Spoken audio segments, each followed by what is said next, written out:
We've talked about the Music Box a lot on this show, and that is because they're just a gem here in Chicago. If you live anywhere where the Music Box is near enough to go to a movie, you should absolutely do it. And I have the perfect one for you. As part of their Music Box of Horrors, this October 8th at 7 p.m., they are hosting a special screening of with none other than us, CinemaJaw. We will be presenting the film along with Ali from Ali's Reptile Den, who will be bringing some real life to the show with his reptiles. We got pythons, we got spiders, we got all kinds of weird things. Come and see his amazing demonstration and the crazy 70s exploitation movie. You hiss it, you don't say it. It is 7 S's. Tickets are available right now at musicbox.com, and the link will be in the show notes of this show. Do it. See you there.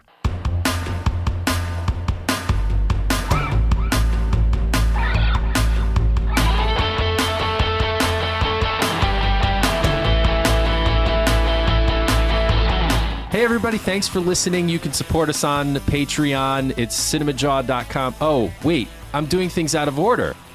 You're listening to CinemaJaw, the greatest movies podcast ever, recorded on location from CinemaJaw Studios in Chicago. My name is Matt K, and with me is... Rye, the movie guy, and sitting right to my left is KP. Hello. This week on CinemaJaw, Matt, we tackle non-linear narratives on CinemaJaw. Yeah. Movies that come at you out of order. Right. Not necessarily in that order. Exactly. Right.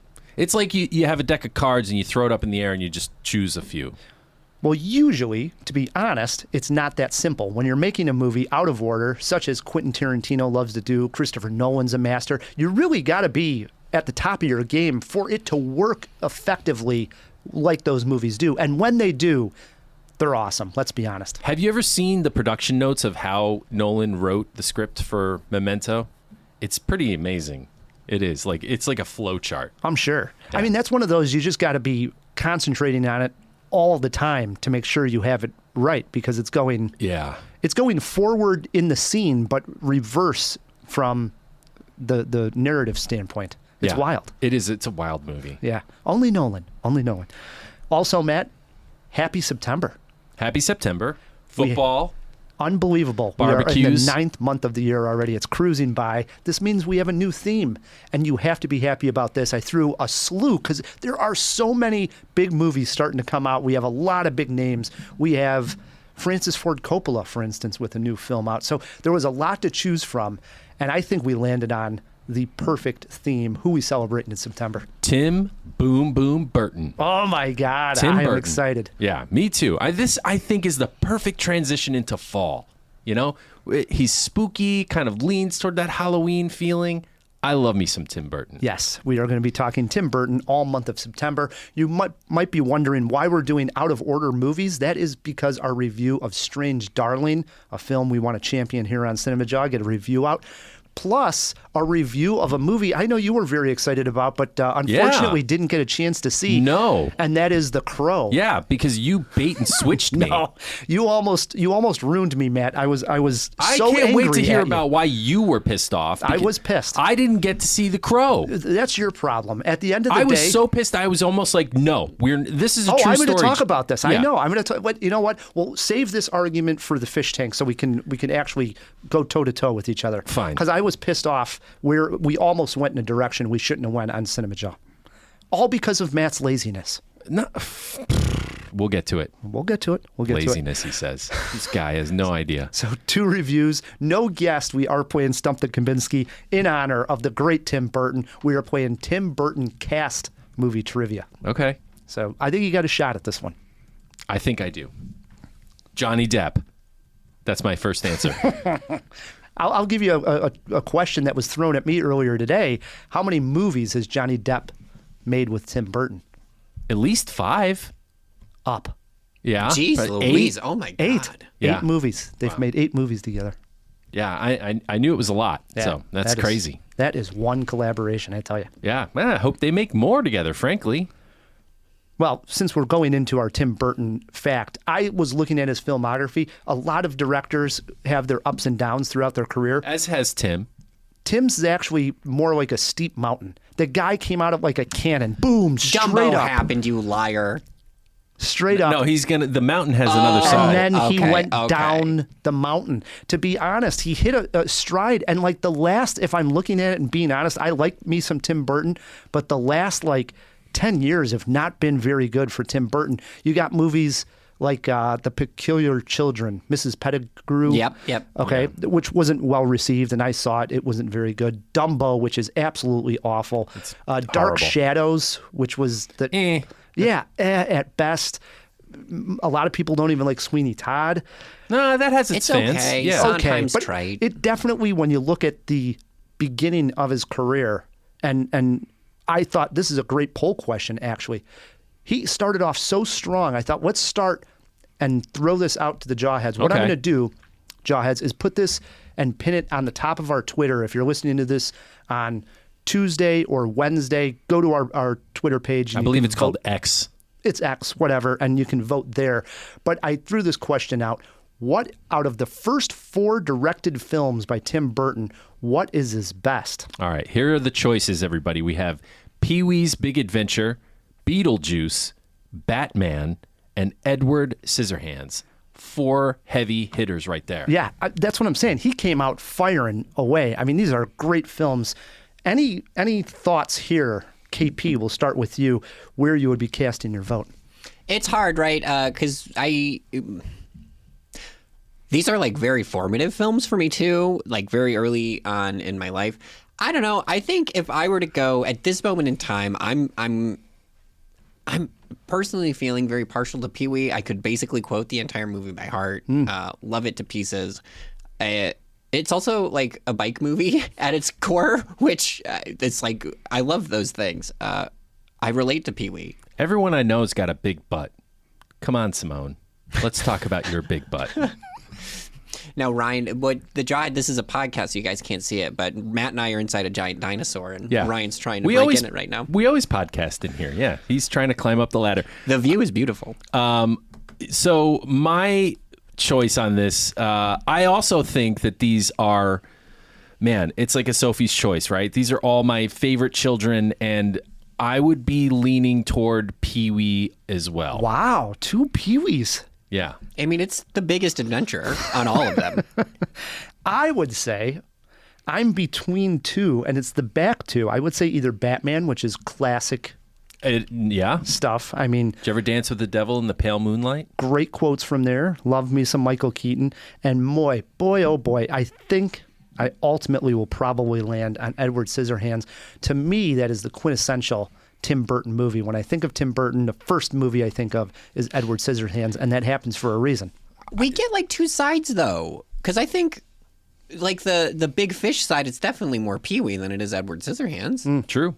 But you can't knock an Edward Scissorhands. That No. is Vincent Price's last screen appearance. This is true. So we will have the results of that poll question next week. Also coming up this month, something fun, is we are going to do a retro review of a Tim Burton movie. We're doing these anniversary movies. We did The Conversation, 50-year anniversary. We did The Last Starfighter, 40-year anniversary. For the 25th anniversary, we are going to do a retro review of Sleepy Hollow. I like it. I have only seen the film one time, It's, way back when it came out or just after it came out. Yeah, I think I saw it twice, maybe 3 times. So I'm excited to revisit it. I remember it being kind of like dark and you know, that Tim Burton atmosphere that we love is all around that film. It's, if I'm being honest, it's not one of his best, but I like it because it's spooky. We're gonna get a retro review for the Jawheads. Yeah, maybe I'm wrong. I haven't seen it in a while. How about a Tim Burton fact, KP? Yeah. All right. So we're going to try something a little new for the first week every month now, just to get some stats out there, because we don't talk about these people enough. Like, we just jump right into the like really juicy stuff that we kind of skip over. We're calling them a stat sheet. Tim Burton's stats: he's 66 years old, born August 25th, 1958, so just turned 66. And his directorial debut, as Ryan had mentioned, it was Pee-wee's Big Adventure. That was in 1985. Damn. Wild. Yeah. Long time ago. 0 Oscar nominations for live action. Frankenweenie? Twice, actually, for Best Animated. And it's Coraline? Corpse Bride. Coraline wasn't him. Coraline was Leica. Corpse Bride in 2006 and then 2013 for Frankenweenie. Corpse Bride isn't that good, so I don't know why it was up there. But Frankenweenie's incredible. I do. Poor guy. Yeah. Poor guy. He should have won for that. Frankenweenie's so good.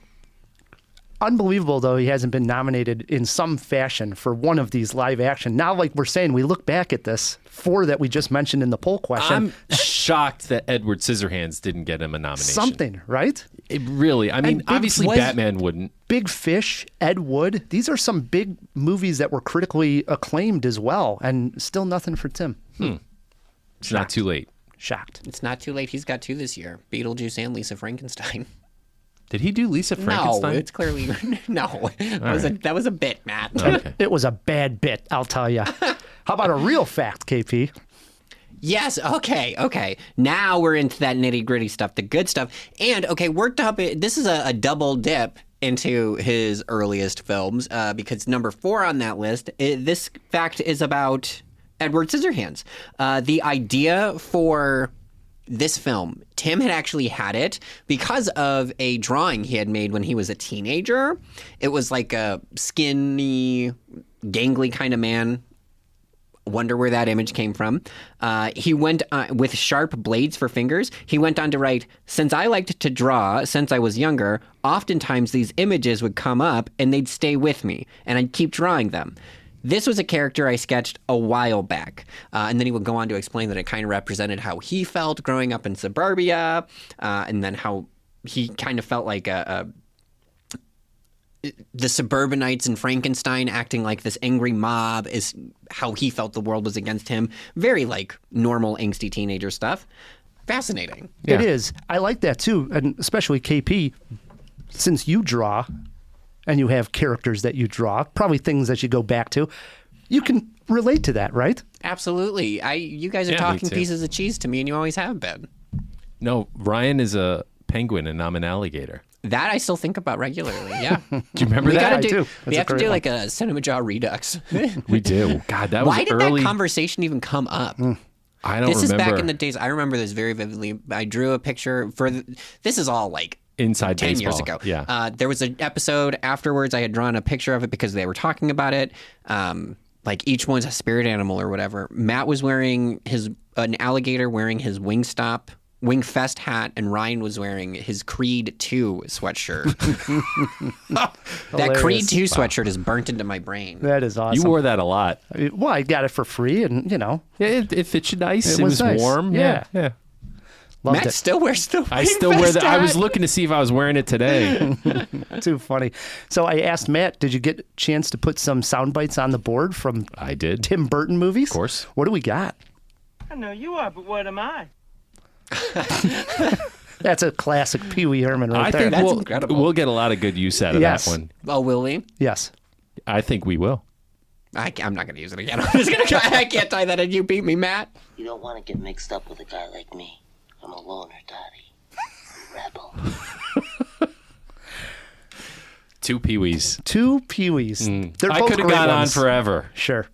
I'm But- a loner, Dottie. Next month is Paul Rubens month. Guys, get ready. Oh, man. Good stuff. We are off and running on Tim Burton. I'm looking forward to September, Matt. Me too. That brings us in order to our first review, which is Strange Darling. The less you know about Strange Darling, the better. In fact, I'm going to tell you, this is your warning. If you're really a purist, you have been warned. But we're not going to do spoilers in this review. Still, the less you know, the better it is. In fact, no clip this week, Ryan. Not throwing it to a clip. With that disclaimer out of the way, Strange Darling has a twist that I think most people will see coming from a mile away. I did, at least. And for a bit of the film, I was bitter about that. The whole go in blind media campaign put this seasoned movie vet in his best Sherlock Holmes mode, and I was pissed that I solved the mystery during the opening credits. And then I watched the whole thing and realized two things, Ryan. One, it's not really about figuring out the twist. It's about figuring out how the twist makes you feel and what it has to say about gender. Two, there may be a second twist, but we'll get to that. The film is revealed to be a thriller in 6 chapters, and they are presented out of order. 3, 5, 1, 4, 2, and 6, to be precise. The only way to tackle this movie in a review is to start in the middle. Let's talk about Ed Begley Jr. and Barbara Hershey. What a treat. What a treat to see these two titans back on the big screen. I didn't even know Ed Begley Jr. was still alive. I didn't either, to be completely honest. I did check his IMDb. He's been doing plenty of television. I'm just not a big TV guy. But it was great to see him on the big screen, and it felt like it had been a while. They provide a solid comedic relief after a few tense opening sequences. I mentioned that I had figured out the twist in the opening credits. I'm not lying, and I'm not lying when I said I was pissed. But when those two names flashed across the screen, I knew everything would be okay. So now let's get to the beginning. The lady is on the run from a man named the Demon. That's all we know, and that's all you should know. Of course, nothing is as it seems, and as the nonlinear plot unfurls, we come to question gender roles, sexual violence, victimhood, and a lot of very uncomfortable things. I've seen cynical reviews interpret the film as misogynistic, since it calls into question belief in victims. I do think that that is a cynical but valid way of seeing this film. I also think that the intention was far more clever than that, and to reduce it to so simple an explanation is far too dismissive and diminishing. The final scene is a doozy and had me questioning exactly what I saw. I had to call Ryan after this movie and debrief. I wasn't even sure if I was in the POV of an unreliable narrator or exactly who the lady is in the end. But all of this only added to my enjoyment. What a ride. Rye, what did you think? Oh, I love this movie, Matt. And more on this when we talk about why you pissed me off trying to go see The Crow. And that'll come up. But I love... You're really teasing this, man. You're building it up.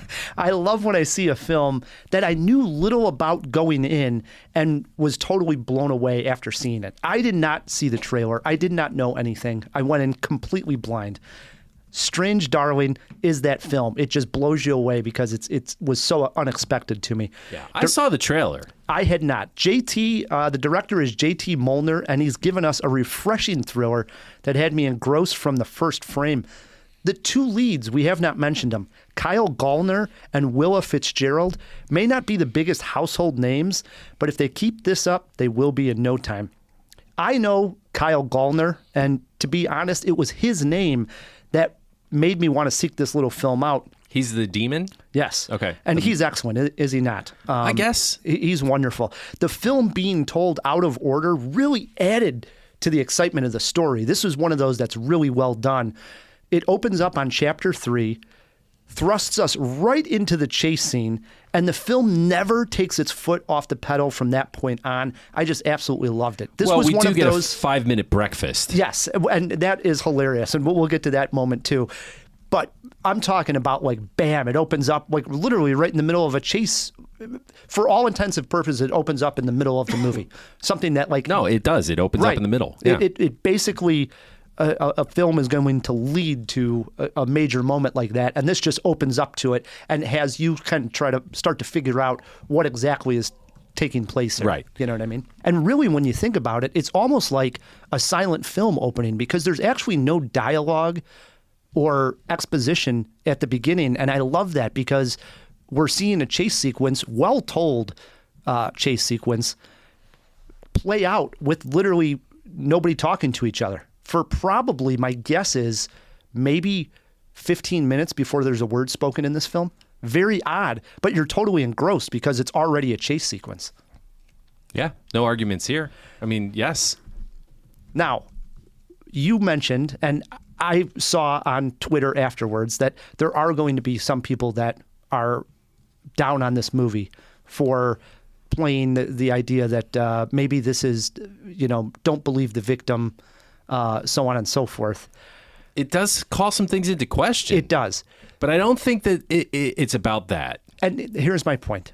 I almost feel bad for today's kids growing up in this world where they think that every single movie is trying to make a point or make a social message. At its core, this is a genre thriller And that's it. It's not a film that's trying to make some massive point here. I don't know why we're going through all those motions all the time.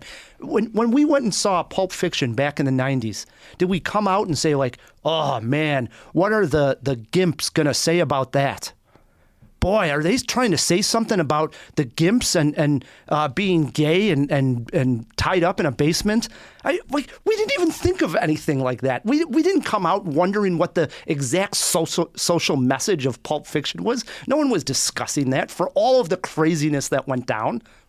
Well, listen, here's the thing. We weren't. Answer that question. I agree. We don't live in the 90s anymore. I know, but this is still at its core just a genre film, and it's a thriller. And yes, it has some moments that you can question and we can analyze and go over. And that's what a podcast and what the discourse is all about. But I'm just saying, I don't think the film felt in any way trying to be preachy or have a message like some people are reading into it. Well, here's the thing. I think it does. I think it's intentional that it does. But I think that the intent is to subvert those dialogues and expectations. It calls them into question, not in a way, at least in my opinion, and hey, I can be wrong on this, and that's fine. I think it calls into question those things in almost a sarcastic way. It's really, really difficult to talk about this movie without spoiling things. I think people just need to see it for themselves and make their own determinations. I don't think you're wrong, Ryan, but I also think you're wrong. I'm going to get to some highlights. How's that for wishy-washy? This is fun. The film opens up by stating that the film was shot on 35 millimeter film, and it looks it. And it looks it. It looked awesome. But do you know who the cinematographer was? Giovanni Ribisi, the actor, making his cinematography, I don't know if you call it his debut as a cinematographer is probably the best way to phrase that. So he actually met this director at like a cinematography class, and then they started talking about the kind of movies they want to make, and he ended up tapping Giovanni Ribisi to be the cinematographer for this. The film looked absolutely gorgeous. It opens up, again, going back to that chase scene where... Is that the guy from Avatar? Yeah. And he's in numerous things. The guy's been in, probably got about 70 credits under his name. I'm glad he's taken up something new. He's great. I love him. Oh. The lady is what she's... that is her name in the credits. Right. She is on the run, and she's wearing this red dress running through the plush green forest. Man, the colors in this movie were absolutely gorgeous. I think it was Scrubs, actually, dude. Could be Scrubs, but it was red, is what I'm saying. I call it a dress, but it was. You're right. It might have been actually like... It was Nurse's Scrubs. Yeah, but they were red. Orange. Yeah, well, they were red in the movie, but it looked awesome. It's a perverse plot. There's a perverse storyline that's going on. We can't even agree on what the hell the lady was wearing. Well, it just on the colors, it's not that big of a issue. I don't know what we're Reds and oranges about. Right.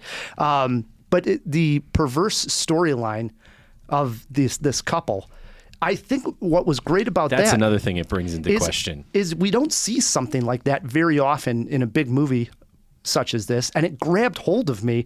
It felt twisted and dark, and I think that added to the excitement of the whole movie. It was like, I don't know if I should be enjoying this kind of feel. Right. But I was sitting in a dark theater getting down with it. This will evoke a couple of movie memories for you, I think. And our friend John Hammerly evoked Pulp Fiction. I think that's fair. Maybe that's because of the twisted storyline coming in out of order, but I think Natural Born Killers is another movie that this will evoke for you. And throw in a touch of Gerald's Game. You know, you never quite know where you sit with this movie, where things are headed or what. Until the very end, I just didn't know exactly what it all meant. Absolutely. And then I still don't. I know. Yeah. You called me with some wild theory, and I had to talk you off the ledge. Yeah, I did have a wild theory. I'm sticking with it. The out of order chapters. Again, big fan since we're doing our top 5 in that. I think it added in general to the excitement of the story. And even though I also knew where the twist was going, I think you're supposed to be honest. I think most people are going to figure it out before the twist actually happens. The vast majority of people are going to. And the movie isn't hanging itself on that twist. It's just supposed to be a fun turn of events. But I also liked, and I love this in movies that do things out of order, when you see something that doesn't quite make sense, and then when we see it in a further chapter down the line, it totally makes sense. And we see it, for instance, tough to talk without doing spoilers. Yes. But let's do this one, for instance. There's a moment where a character goes towards a house and there's frozen food all over the yard. And it's just so bizarre, like that first moment, you're like, the hell is that? I was like looking, I'm like, what is that, a frozen turkey in the yard? What is going on here? Then, of course, we bounce around. And then when we get to the chapter that figures out why the frozen food's there, it's like, aha, this is brilliant. It all makes sense now. Yeah. I love those kinds of moments. I do too. It makes it very rewarding. Repeat viewings would be fun. Mm-hmm. Yeah. And that brings us to the old couple who's played by Barbara Hershey and Ed Begley Jr. Yeah. And their moment is what I listed as the best joke in the film, is we get to see this couple at the end of one of the chapters, and then we're just left off hanging, sort of wondering who the hell these people are. Lo and behold, they get almost their own chapter that starts out with this couple. And this is, as Matt mentioned, the comedy relief. We actually get to see them making breakfast, and it's over the top hilarious because we've just been through the ringer of super intense stuff, and now we're watching this old couple make the most ridiculous gourmet breakfast that I've ever seen in movies. I don't know if it's gourmet, but it was something. Let's say it was over the top. Yeah, oh, for sure. Now on to Willa Fitzgerald, who plays the lady. Movies like this, genre films, horror films in general, do not get big awards. But as of right now, and we're already in September, this is by far the best performance I've seen in 2024. I don't know, man. Really? 100%. She was absolutely incredible. Huh. Absolutely incredible. I mean, for my money, I highly doubt she's not going to end up in like my top 5 best performances by an actress in 2024. And I know we can't even get Toni Collette an Oscar nomination for Hereditary. So I know Willa Fitzgerald is going to get looked over here, but I was totally blown away by her performance. Wow. I mean, dude, that's something. I guess the performances are good. I wasn't in that mode. I wasn't thinking about it in the terms of the performance because I was so engrossed with the story. I mean, think about when we pick up in chapter 3, when we see her, then think about how we get to know her. Yeah. And then how think about her entire arc. She's got a good arc. Wow, is it good? I mean, really good. I loved it. I do have a nitpick, though. Oh, pick that nit. There is a scene where someone is getting strangled. This is a very minor nitpick, but that's what nitpicks are. Someone is getting strangled very aggressively. And at one point, somebody lets go of that stranglehold, and then the person's neck looks absolutely perfect. I thought, yeah. There would be marks. A struggle would take place if this kind of stuff was happening. And it's like, instantly, it's like, what? Doesn't even look like anybody was being strangled at all here. Minor nitpick, but I did pick up on that, and it Get some makeup on there. Come on. threw me off. How about a jaw-dropping moment? My jaw-dropping moment is the scene that takes place in a police vehicle. And that's really all I can say. Wow, that's it. Pretty much, dude. But that scene was something else. It's really good. Yeah.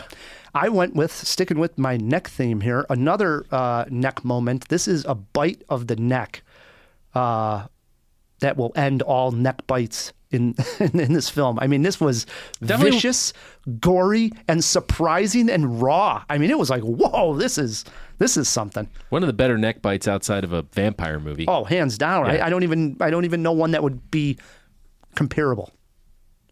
So, What was that one with Bill Paxton we just watched? but that was a vampire movie. Yeah, that's a good one. Yeah. How about a movie poster quote? Strange darling will leave your jaw and your ear on the floor. Not bad. I went with Strange Darling is a shocking and engrossing thriller. Simply put, it's one of the year's best films. It is really good. So how many jaws? I already know where you're going with this. Yes, I'm at 4 Jaws. This Okay. is definitely a highlight of 2024 for me. How about you? You pumped me up on this movie. More to come on this, Jawheads. This is where I'm going with my argument for why I'm so pissed about you bringing up The Crow, and I'll get to that. I enjoyed this movie quite a bit. I don't think I'm quite as high on it as you are, but I liked it a lot. I'm going 3.75 Jaws. Wow. All right. Wow. Yeah, and honestly, I was at 3.5, and then Ed Begley Jr. How do you not go an extra quarter jaw he's good for Ed? a quarter jaw. Yeah, he is. Back at his height of his career, it was good for a half a jaw or maybe a full jaw, but he still got a quarter out of Matt. Transylvania 65,000. I mean, come on. Strange Darling is playing in theaters now. Check it out, Jawheads. If you've seen it, let us know. This is a small film, so I hope people get out and support it. I can't believe that I'm reading the notes and the next words are The Crow, and I don't have anything to add to this review. I'm so pissed. Well, I'm glad you said what you said during this, because it's going to lead into my argument during the fish tank. But it was funny. I read a tweet on like Sunday about Strange Darling, and this lady had said something like, I had figured out the twist. I don't know what everybody's talking about this movie being so good for. And she was hung up on the twist. And I felt that way too. And I thought, like, I had this thought. I thought, if Matt comes at me and he doesn't like the movie because he figured out the twist, I am going to be so pissed at him. But I thought there's a really good chance, and it really got me thinking. I went on this tangent of how me and Matt actually consume movies very differently, in the sense of Matt is very, very concentrated on the narrative of the movie. And if it doesn't completely work, or he's stuck on that for a little bit, it can really derail how he enjoys the movie at the time. I go into a movie really enjoying the whole experience of the movie. And by that, I mean the sound design, the costumes, the sets. Not that Matt can't appreciate that also, but I can, very famously, my line of coming out of Mulholland Drive was, I don't know what that movie was about, but it was my favorite movie of the year. Yeah. You also like Dunkirk. Perfect example. Okay. All style, no substance. And a lot of this goes, if you think about it, arguments that you've heard on CinemaJaw through, it really lines up. For instance, there was a time where you argued with Brian Talrico at a year-end talking about, like, the only thing that ever matters is the story in the movie. And he was yelling about how it's a visual medium, Matt. Other things matter, not just the story. And then when you think about how I've never watched a movie on my phone. I never will. I think it's not even like watching a movie. You have no issue with it. A lot of that comes down to, like, I want the whole experience.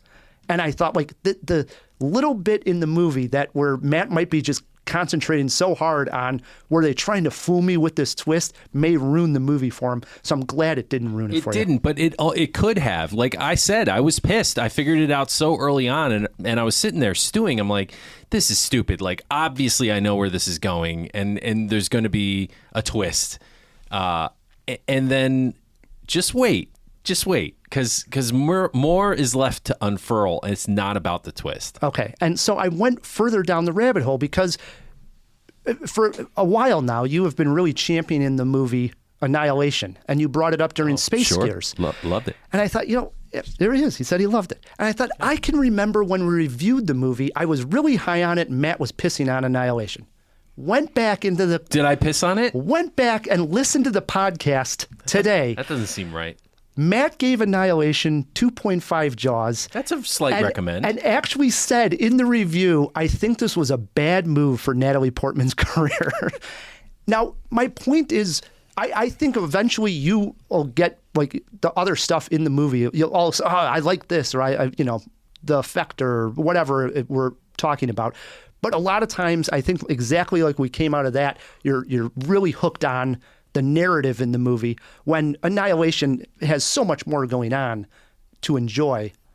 And it's not necessarily just about that. And that sometimes takes a while to sink in. There are some stupid parts of Annihilation, but the thing is, there's so many of those images that have just stuck in my brain. Right. I can't get them out. Right. But that's what I'm saying. What I realized doing it is what I'm making my point here is, it seems like we almost consume it a little bit different. We get to the same point. It's a good observation. And so I think that might help jawheads that are listening to this and thinking, like, wait a minute, how can Matt give Alien Romulus 1.75 and then give The Union 2 Jaws? In time, Matt will say, somewhere down the road, we might be doing best space station movies, and you might hear Matt say, like, one of the best set designs is Alien Romulus, when he's talking about it. I'm just giving an idea here. I'm just going, don't take me verbatim here, Matt. I know you're going to. But I realize Well, opinions and tastes change as you grow older. I know, and but again, revisit a film. And my point being that I think you focus very heavily on the narrative. I do. It's fair. Yes. And even like when you called me with Strange Darling and you're firing away this idea on this possible plot twist that isn't a twist or whatever. And I'm like, well, hold on, Matt. There's a lot more to talk about than just the narrative here, because the movie literally rocks, Jawheads. I mean, that's coming from a guy that loves to go to the theater and really just soak it all in. It looks great. It sounds great.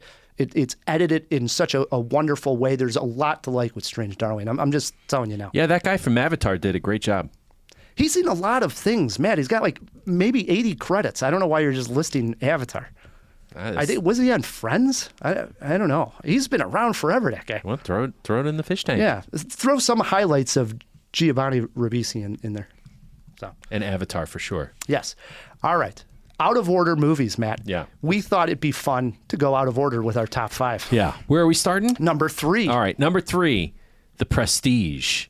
Nice. Yes. This is Nolan, and he has done other out of order movies that I decided to leave off the list because it's too obvious. Memento, too obvious. I went with The Prestige. There is something we discover later in the film that happened in the beginning of the film. There's also like almost a time travel element, and it's a weird movie. Great movie. Hugh Jackman. Absolutely. Our recent celebrity of the month, and also the great David Bowie. And Michael Caine. Yeah, it's great. It's a fantastic movie. My number 3, 2016 sci-fi film, Arrival. Very big fan of this. I'm trying to remember if I saw it.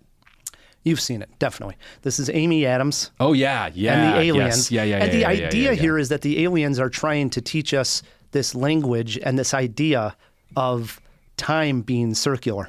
Mm-hmm. And they're trying to do this so that the human race doesn't destroy itself, because in 3,000 years, the humans actually helped these aliens. What an unbelievable concept. Well, during the movie, you see these, what we are under the impression of flashbacks of Amy Adams and her child.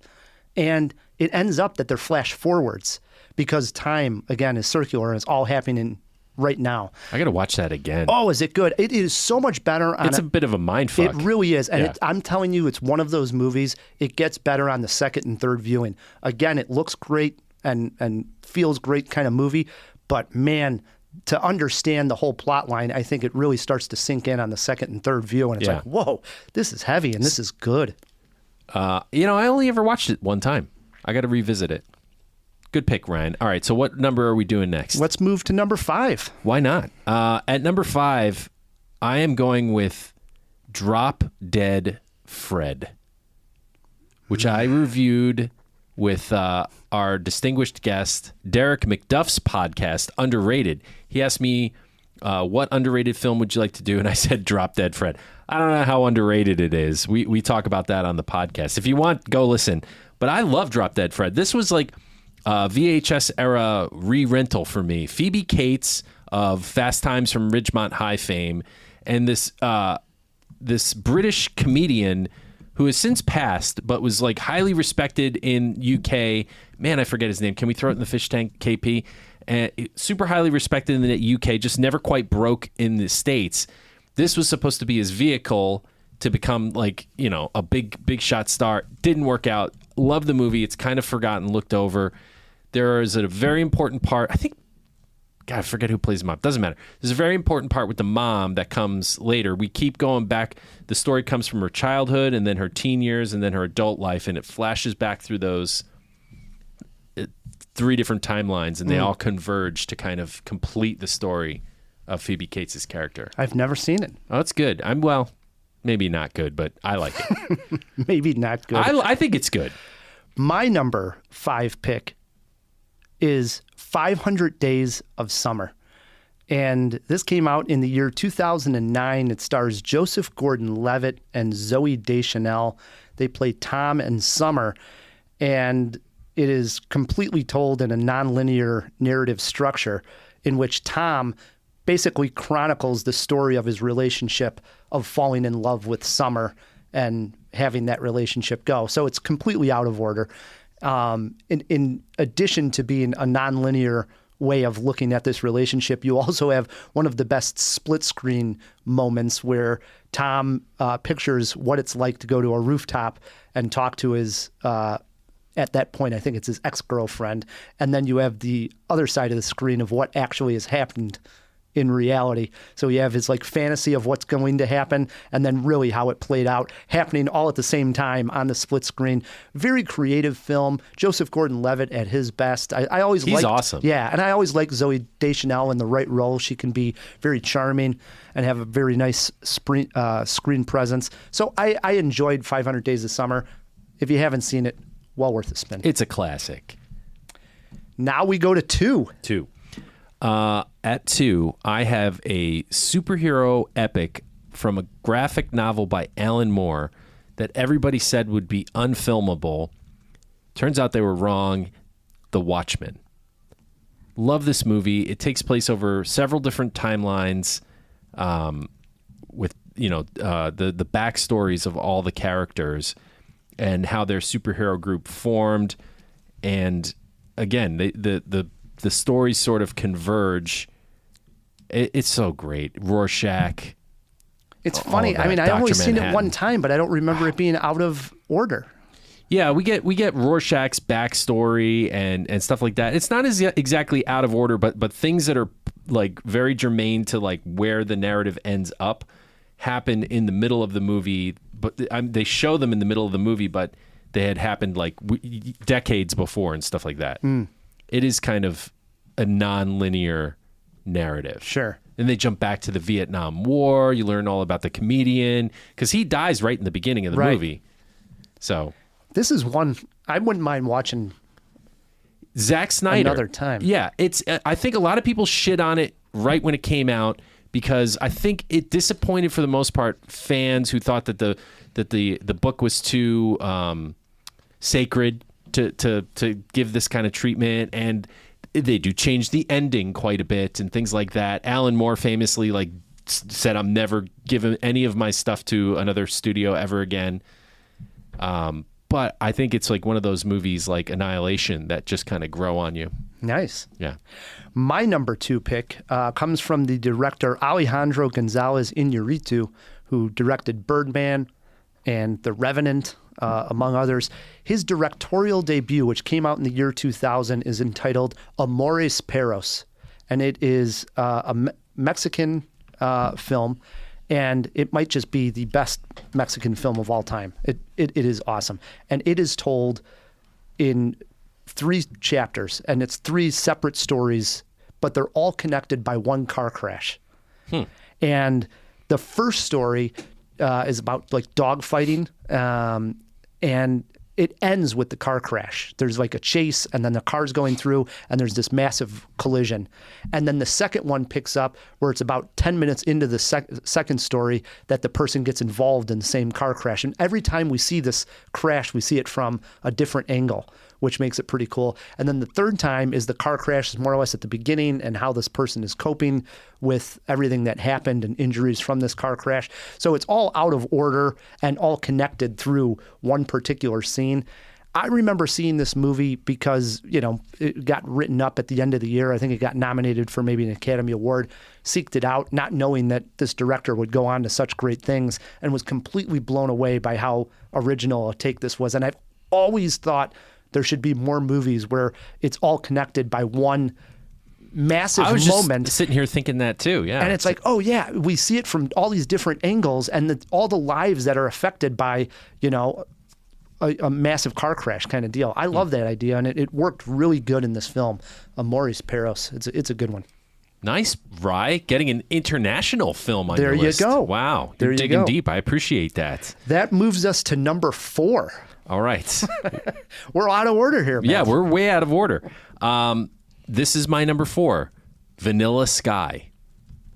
Do you remember this movie, Ryan? I love this movie. Out of order? Yeah, it's out of order. It is totally out of order. You don't find out who he is, why he is the way he is. You get it bit by bit by bit by bit. The whole thing is he's the victim of a car crash who's frozen. This is an old movie, so I'm spoiling it. He's frozen. Tom Cruise Penelope Cruz and Cameron Diaz. thank you, star in this, and their relationships come out later. Like in the beginning, he's with one of them, and then he's with the other one, and then he's with the first one again. And why and how they fit into his life, it's all out of order. It's all mixed up. It is true, and it's because he's having a lucid dream, right? Right. Because he's in this frozen state. Whenever And you he's have remembering his life. right, whenever you have dream sequences, or I know a movie, maybe it pops up as your number one, Eternal Sunshine of the Spotless Mind. I've seen this as people talking nonlinear. Yes, it's an easy way to go to. I didn't put these on my list because if it's a dream sequence, to me, it's like a dream movie in a way. But dreams are always going to be out of sequence in a way, right? I mean, they're not always depicted as out of sequence. I think that was a choice in the narrative. And is it a dream? It's pretty clear that it is, but it's not spelled out that it is. I think that there's room there for interpretation as to what's really going on. So, and the story comes out of order. You know, you're not following a straight line. It's all over the place. Yeah, I love that movie. Yeah. My number 4, I know you're a fan of this one, and it's actually under the radar pick. 1999, what a year. Same year as Sleepy Hollow and tons of movies. This one, under the radar pick, it's Go. You really like this do movie. love this You movie. try to get this on as many lists as you can. This is like The Cube to me, is your Go. This is actually, it was directed by Doug Liman. And one of his early films after Swingers was Giovanni this movie. Ribisi is in this movie. No, I wish. But you know who is in it? William Fichtner is in this. Okay. You like that guy. Yeah. You got Katie Holmes, Jay Moore, Sarah Polley, Scott Wolf, Taye Diggs, and Timothy Olyphant all in this as well. Yeah, it's a who's who of late 90s. Yes. And the idea was, a lot of people have called it like a nephew of Pulp Fiction. At the time, yeah. Pulp Fiction definitely was like the granddaddy of switching everything around with the narrative, and it was like, oh my God, it made it the cool thing to do. And then you had a movie like Go that was just following in the footsteps and not taking such a big swing like Pulp Fiction, at a much smaller scale. But the idea here is that it's right around Christmas time, and Sarah Polley plays a woman who purchases ecstasy and tries to sell them at a rave. And meantime, Scott Wolf and Jay Moore are like undercover, and they're trying to bust Sarah Polley. So being out of order has this like multiple great moments, but the best of them all is, again, this is old, so I'm going to spoil the joke here, but Sarah Polley goes to this rave. She's trying to sell ecstasy, and at one point she's out in the parking lot. I don't know if you remember this. I'm trying to remember. I've seen it a bunch of times. The drug dealer is Timothy Olyphant. He's coming like after her, and then she's in like the driveway of the parking lot, and a car runs right into her, and she goes right onto the windshield. Oh, yeah. And then we more or less end that chapter. Well, then later in the movie, when we're jumping around in time, we get the chapter of Jay Moore and Scott Wolf, who play two gay guys in a relationship, who also who makes her big screen debut here is Melissa McCarthy. No shit. Yes, plays like a very minor role that these two go to her house. God, she must have been in her 20s. Yeah, very young. But the funny part is they're the two that are in the car trying to get away from something that actually hit her, and now she's on their windshield. And it's one of those that it wouldn't work if we were seeing the film play out in right chronological order. It only is surprising and absolutely hysterical because we're seeing it right non-linear. It's the punchline that you had to set up. Right. 100%. Yep. If you haven't seen Go, I always think it's probably Katie Holmes' best movie. I can't even think of another like major highlight of Katie Holmes outside of this movie. What about Batman? Good point. I'll give you Batman for sure. Dark Knight, yeah. No, she's not in Dark Knight. Right, no. Batman Begins, yeah. But Batman Begins is good, and Go. So check out Go. Okay. We left number one for number one. We did. And at number one, I am going with Glass Onion, a Knives Out mystery. I am just a sucker for this new detective genre, that resurgence that we've got going on. And I love the character of Oh my God, I am really brain farting today. Who's fucking James Bond? Daniel Craig. Thank you. And what's the character's name? Do you remember? Doesn't matter. I'll just go with Daniel Craig. Yeah.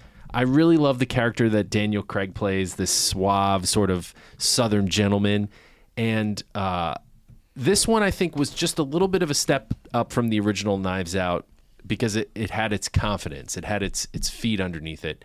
The story kind of is one of those crisscross things where it crosses in the middle, and then we see everything that led up to the moment that happened there, and then we get the rest plays out in real time.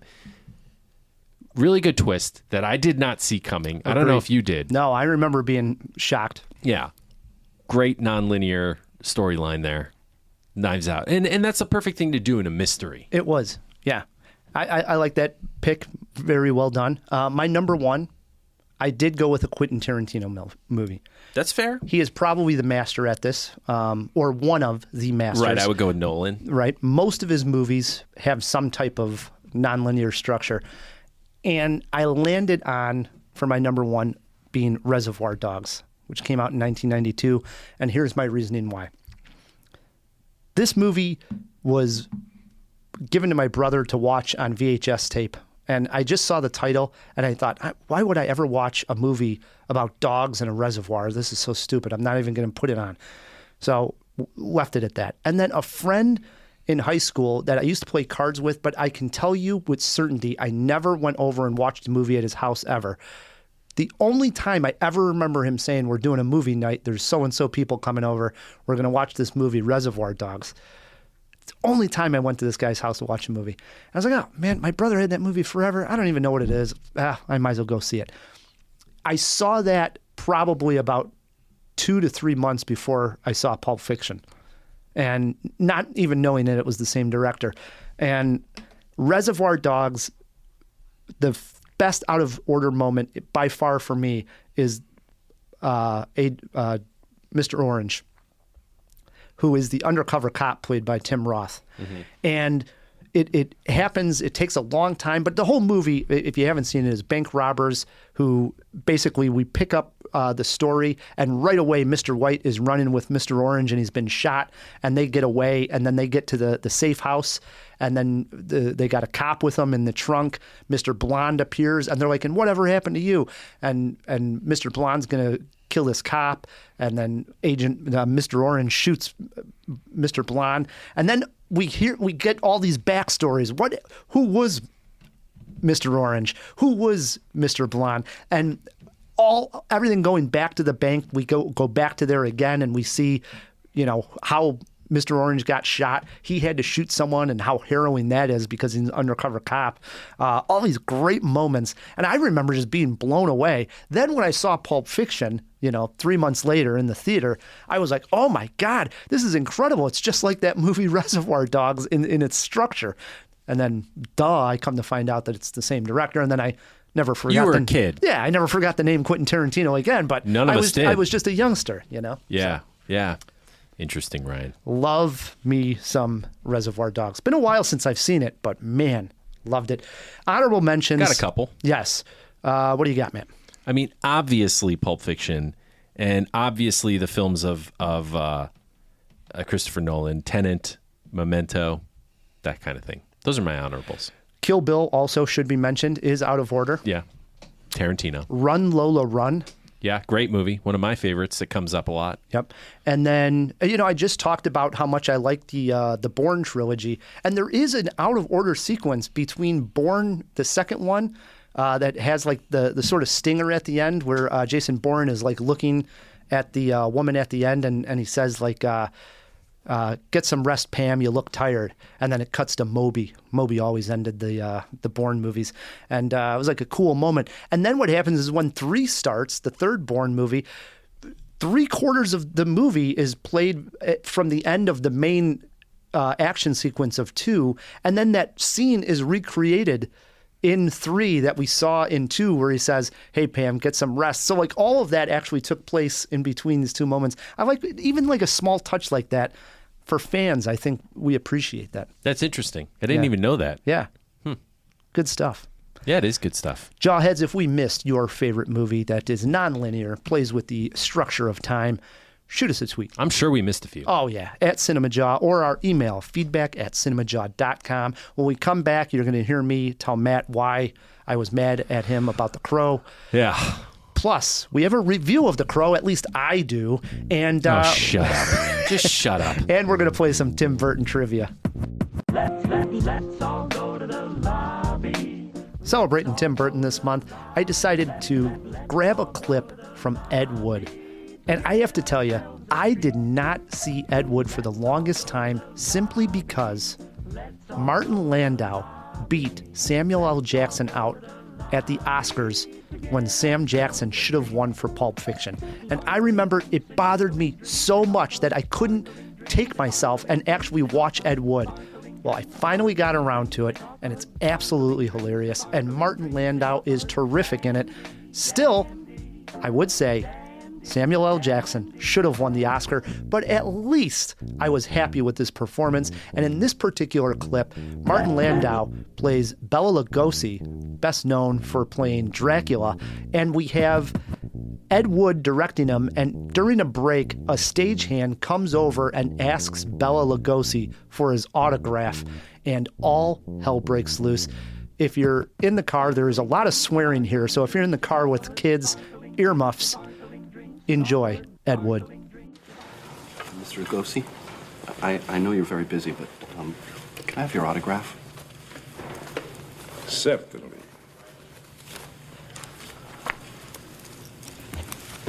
You know which movie of yours I love, Mr. Lugosi? The Invisible Ray. You were great as Karloff's sidekick. Karloff? Sidekick? Fuck you! Karloff does not deserve to smell my shit! That limey cocksucker can rot in hell for all I care! What happened? How dare that asshole bring up Karloff? You think it takes talent to play Frankenstein? It's all makeup and grunting. Bella, I agree 100%. Now, Dracula, that's a role that requires talent. Of course! Dracula requires presence. It's all in the eyes and the voice and the head. That's right. That's right. You seem a little agitated. You want to go outside and get some air? Bullshit!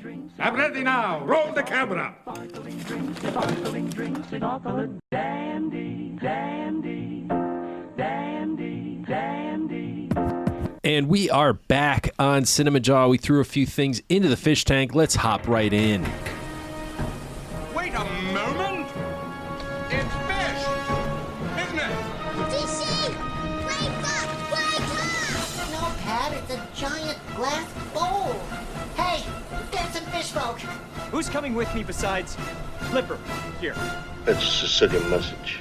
It means Luca Brasi sleeps with the fishes. You're gonna need a bigger boat. Hello, thank you so much. I'm gonna plow through these really quickly because I am, like everybody, dying. For the record, Jawheads, this is new to me too. This was one of the ones, like, Mom and Dad were not having this fight in group chat, which I don't even have the juicy details, so I am excited about the gossip. I know, it's like Tyson versus Jake Paul here. Well, and that's the thing. There's never. I'm going to ignore that you said that and made a YouTube joke. Car questions. What are some of Giovanni Ribisi's highlights? That's what I wrote down. Avatar. Ryan is correct. The dude has been in a lot, like stupid amount.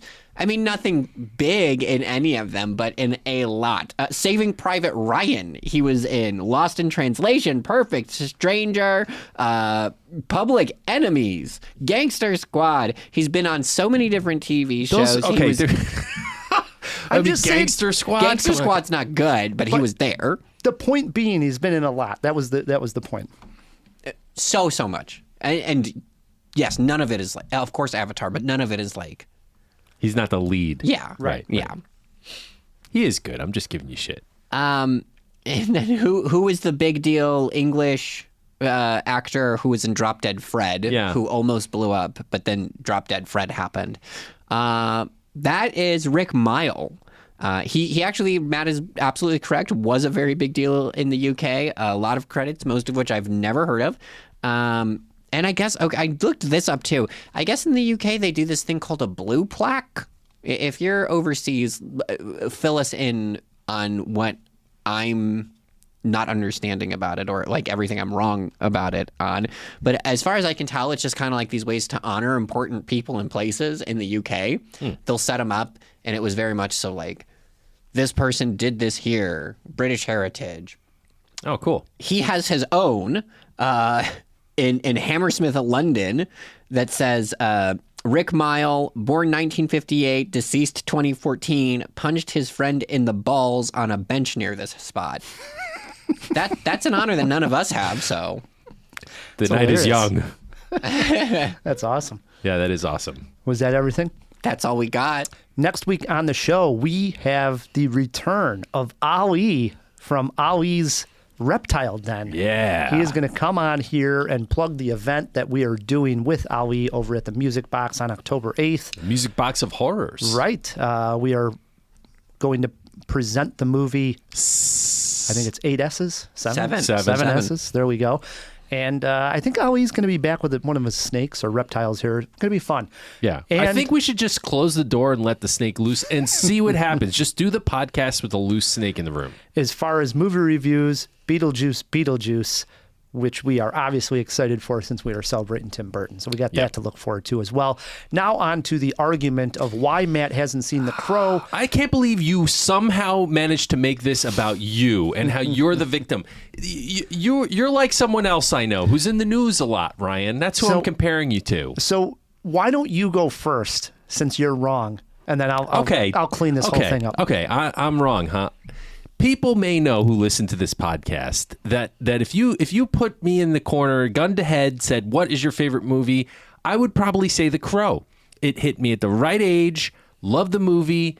I still rewatch it. I still think it holds up. I love The Crow. There was a time in my life when I was angsty and goth, and I would sometimes just put on Crow makeup and go to school like that. You did? Yeah, this was last week. Oh my God. I absolutely did. Or walk around my town. Oh my God. I was the Crow for Halloween at least 3 years in a row.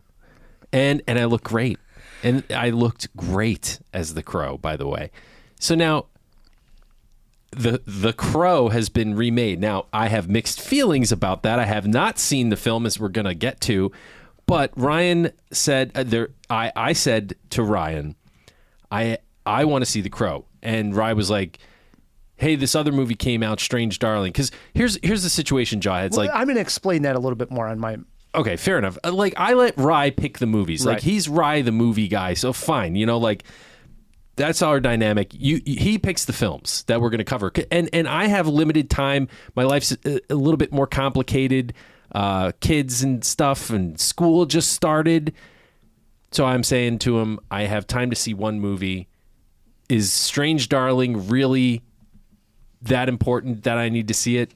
And Ryan said, yes. Yes, it is. So I say, all right, I'm going to take one for the team and not see The Crow, even though it was on my summer preview list to see, and I'm super excited just to see it. I do know it's probably going to be a disappointment. So I'll go ahead and see Strange Darling because Ryan has told me that's his movie of the year. He's super high on it. It's 4 Jaws all the way.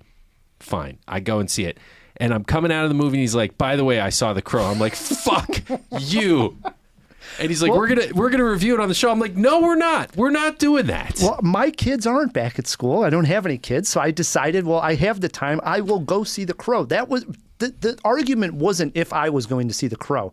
The argument was that Matt only had time to see a dick one. Move. And should he only see The Crow or Strange Darling? Here's how I see this thing play out, Jawheads, and why I was so just pissed at Matt. I can't believe you were pissed about anything. So there have been a lot of times where it seems like right at the most unopportune time, Matt is like a thorn in my side. And from the day one when I met Matt, I'll never forget this. At Mother's, we were recording the Jaw on a Tuesday.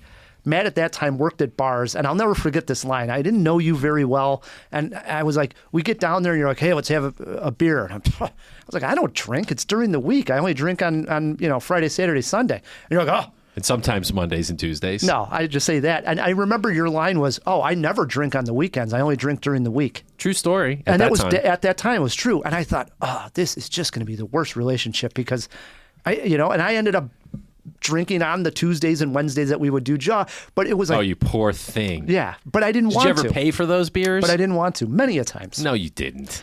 Anyways, let's get back to this. Then there's been times where like, I got time. Matt never responds to an email. I got time to do this and then get back to Matt. It's the fastest he's ever sent an email. And I'm like, why'd you respond so fast? You never are that quick. So exactly to my point on this, and you brought it up, I've been picking the movies all year. And you sell it like I'm forcing it. You usually... the text usually comes over, what movie should I see this week? Yeah, no, I'm not selling like you're forcing it. So that's our dynamic. All of this year, Matt has just been either texting me that or we talk, when we get done recording here and we say what movie we're going to cover. I didn't know at that point after the recording last week what we were going to see. I've been talking about The Crow for 3 months. And last week I even said on this podcast, we're going to see The Crow or what? And so now we'll have to see. Now let's preface this by what we've already said. We don't want we love people to go into Strange Darling blind. I went in without seeing a review or even know what it was about. I was like, hey, saw this on the list that it was coming out. I'm going to check it out. And I was totally blown away. And I knew that that's the best way to see it, is just to go in blind. Fair. And the week prior, Matt was talking about expectations about the Union and it being on Netflix and it's such low expectations. And there's been times where I know Matt goes into a movie because he's heard something really big and then he bases it off of those reviews because the expectations are high. And I thought, this is perfect because I know Matt's going to text me like he always does. What movie are we covering? And I'm not going to say a word. I'm just going to say Strange Darling. And it's worked all year long. Every week this year, this would have worked. Every single week, I would have said, we're seeing this. Matt never questions it. And Matt does the best he can do and usually sees the movie. Perfect. There it comes. Saturday morning, almost like clockwork. Hey, what movie we seeing this week? I wrote back, Strange Darling. I thought, good. That felt good. He'll go see it. He's not even going to look it up. I know Matt's not even going to look it up. And I'm so happy for him because that's how I want him to see the movie. I want him to go in with zero expectations. Ding! Text goes off. I think we got to call an audible here. It says... I think we should cover The Crow. Holy crap, he's never questioned it once all year. I'm like, is this guy kidding me? So I write back, The Crow's a remake, and I already hearing bad things. Let's do Strange Darling. Didn't? I think I got to put my foot down on this one. Let's see The Crow. I'm like, son of a bitch. How do I explain I want him to see Strange Darlings because it's great without raising the expectations? And even in the review, you mentioned here today what John Hammerly thought, and I only had to bring up what John Hammerly thought to convince you to go see Strange Darling. You manipulated me, you son of a bitch. He literally got me to say, it's a 4-Jaw movie. It's one of my favorite of the year. Here's what another friend of ours said. All of this that I didn't want to have to say one word to Matt, to get him to go see it. And then, of course... So that pissed you off? Yeah, because I knew you were going to go in with these high expectations now and like, I'm going to try to figure out the twist and all this stuff. Much better to go in without those expectations. And it really pissed me off that I had to explain almost everything about the movie for you to go see the movie. You made this about you. I was so angered. I'm pissed that you're about to review The Crow. And just for the Jawheads, I thought he was going to be mad about... the fact that I said we're not reviewing The Crow. Oh, I was pissed also because I thought I was taking one for the team. I thought, well, I'll go see The Crow and I'll get a review for the Jawheads. But at the end of the day, I'm not that excited about The Crow at all. I don't even like the first Crow. I think it's decent, Philistine. I know you are, but what am I? Perfect, KP. Roll clip. What's the first thing you liked about me? I thought that you were quite brilliantly broken. You feel like my person. You feel like my person. What's the worst thing you've ever done? I saw Poor things. I shouldn't have seen any of it.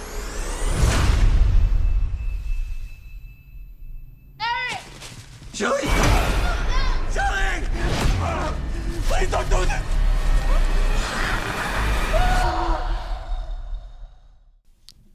That clip is from the remake of The Crow, Matt's favorite movie of all time. Well, it's up there. It's not actually a remake, per se.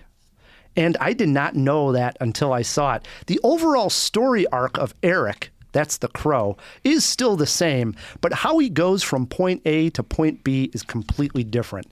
In a nutshell, his girlfriend Shelley, played by FKA Twigs, is murdered by a demonic crime lord played by Danny Houston. Eric is also murdered, but kind of like Patrick Swayze in Ghost, he gets another chance.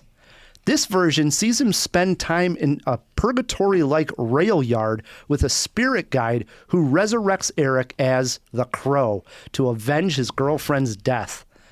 This revenge path he goes on features one great scene and many bad ones. I liked the original film of the 90s, but I was not a super fan like Matt Kay. When I rewatched it about 10 years ago on Blu-ray, I really saw it for what it was. In my opinion, it's a decent revenge film from the 90s that did feature an amazing soundtrack. That's it. I saw no reason why this needed to be brought back to the big screen, but here we are. Yes, Brandon Lee was, I would actually say, nothing great in the film other than he had the great look that for the part of the Crow. Here, Bill Skarsgård is not very good at all. The updated look of the Crow, face tattoos, no white makeup, did not really work for me. FKA Twigs, stick to your musical career. I found her attempt at acting here to be awful. Now, she does have a small role in Honey Boy, which I liked, but boy, I didn't like her here at all. But she was overall a letdown, I have to say. Unless you're a Crow super fan like Matt Kay, I see no reason why to see this movie in a theater. Trust me, Matt, this is not that great of a film. I didn't think it was going to be that great, but I have to say there are mixed reviews out there. There are people who are saying this isn't half bad. It's doing way better than people expected. No, I mean, it's not doing that good. But people thought this was going to be a major bomb. I'll say this. I think going expectations again, I was expecting worse than it was. And I wasn't like completely annoyed by the movie, but it's not very good. Other changes that I think are need to be noted, because I don't know how much lore this has to do with the James O'Barr graphic novel. But who's a friend of Jim Terry's, by the way. Yeah. They work together. They have worked together, yeah. Yes. Jim Terry has done The Crow. He has drawn The Crow, that's true. So this doesn't take place on Halloween night. I don't know if that's a big deal, but the Crow had something to do with Halloween night. I don't remember exactly. I'll get to my experience with the graphic novel. The soundtrack is subpar here. And I thought that was really a letdown, because the soundtrack in the 90s is so crucial to the movie. It's one of the quintessential soundtracks of the all decade. Time. Of all time. So that was a bit of a letdown. And yes, Bill Skarsgård as the Crow. Again, did Brandon Lee really do anything that great? In my opinion, no. I mean, it was a blah role. I mean, he was in makeup and like a moody teenager in the 90s. It's, like a... Just stop blaspheming, will you? Jesus Christ, man. Come on. It was like a music video. It's nothing too great. I am really doing everything I can to not throw this microphone at you. So Bill Skarsgård's a letdown compared to Brandon Lee. I'm not sold on Bill Skarsgård in general. So I like him. He was Pennywise. Right. And with a ton of makeup like that, I think he could do pretty good stuff. Yeah. But here, I don't know, weak sauce, I got to see this, man. I am really pissed off that you're reviewing The Crow, but go on. So this has never happened in CinemaJaw history, but I have a jaw-dropping scene of that would never happen and a nitpick, and it's all the same exact scene. So here we go. That's pretty interesting. This literally happened all at the same time, so I'm going to break it down. It's basically the opera scene. It's the most notable scene in the movie, and it is the highlight of the movie for sure, and it has all three of these elements in one scene. The premise is that the Crow is going to the opera because he knows that this girl, Marion, who was involved with his girlfriend's murder, is going to be at the opera. So he goes there to take his revenge and kill this person. And this humongous fight scene takes place in the lobby of the theater. And the nitpick number one, I'll go with that, is this Marion has, I don't know how many bodyguards, but probably 5 times as many bodyguards as like the President of the United States has Secret Service. He kills way too many people. He goes through about 30 people in the hallway. No one would have that many security guards. It's pretty stupid that a minor crime boss would have 30 people in the lobby of an opera house. Pretty dumb. So that was my nitpick. That would never happen. Also in the lobby, they have basically an outright gunfight, knife battle, sword battle, while everybody is right behind the closed doors watching the opera, and no one even flinches. They just continue to watch the opera. Those operas can be pretty loud. Well, there's gunfire going off like crazy. No one gives a shit. They're so involved in the opera. They don't even turn around by the noise of the gun. And that would never happen. That would never happen. But the jaw-dropping is also the fight scene in the opera house, because there's so many great kills here. And I'll just give one to highlight so you get an idea. There's a moment, the crow, for those that don't know, can't be killed.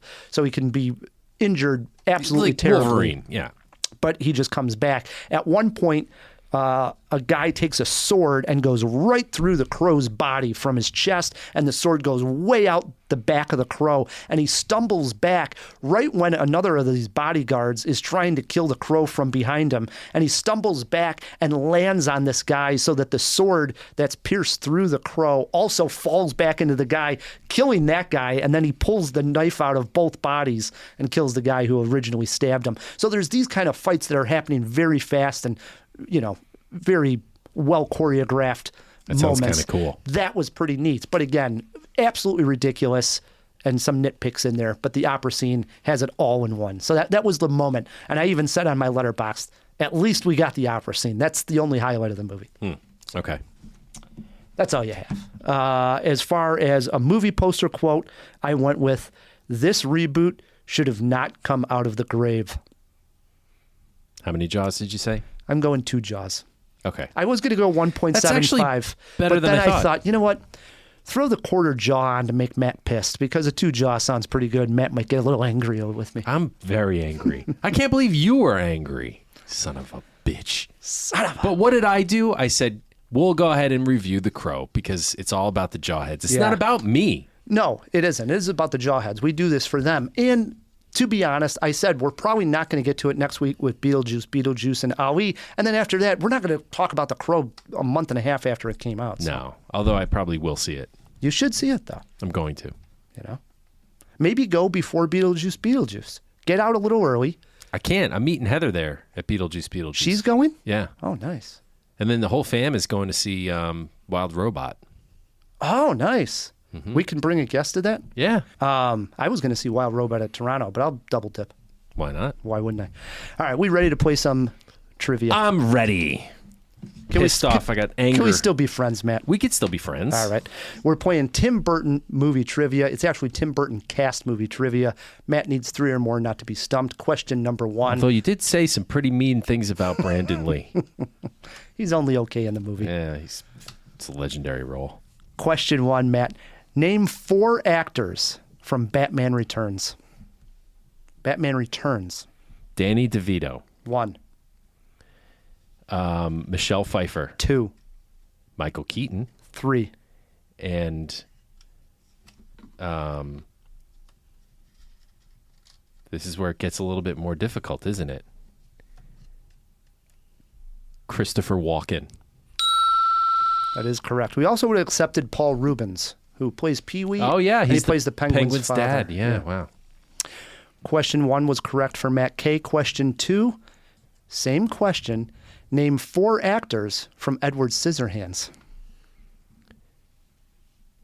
Anthony Michael Hall. 1. He starts there. Diane Weiss. 2. Winona Ryder. 3. And Johnny Depp. There you go.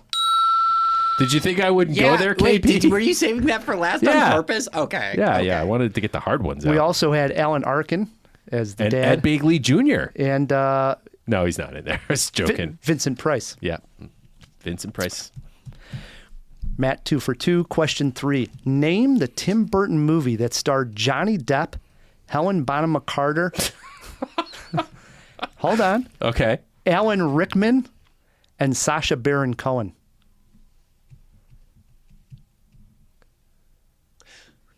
You got it, KP? I got it. Oh, wow. I got it.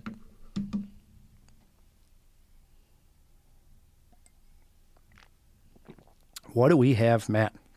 I'm trying to think of Alan Rickman in a Tim Burton. In a Tim Burton. Sacha Baron Cohen's what got me more than Alan Rickman. Was he already passed when Dumbo came out? I believe, I think he was. Although Dumbo's old, isn't it? It's kind of an older film. Giovanni Ribisi is not in this movie, if that helps. There's very few of those, so. Jesus, man. I don't know on this one. I'll say, I'll go ahead and guess Dumbo.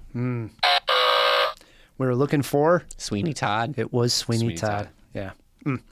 Matt is 2 for 3. Question 4 over to him. Things get interesting. Matt, besides Batman Returns, Danny DeVito appears in 3 other Tim Burton films.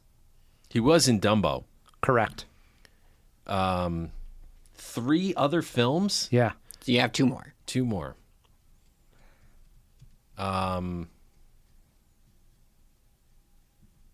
Jesus Christ, man. I can't think of another one. He's not in the early films. I don't think he's in any of the Pee-wee stuff. He's not in Beetlejuice or Edward Scissorhands. He's not in Big Top Pee-wee, although I don't think that was Burton. Sleepy Hollow? I don't know if you would have got this one. No. Mars Attacks. Oh, yeah. The other one's a really similar role. Yeah, I love that movie. That's a great movie. And Big Fish. He's the circus guy in that one, too. It's very dumb that he just reused Danny DeVito. If I could have thought harder, I would have gotten that one, yeah. Because I love both of those movies are great. Wow. Comes down to the last question. Matt has 2 correct. He needs this one. Here we go. Name 2 actors from Ed Wood. Johnny Depp.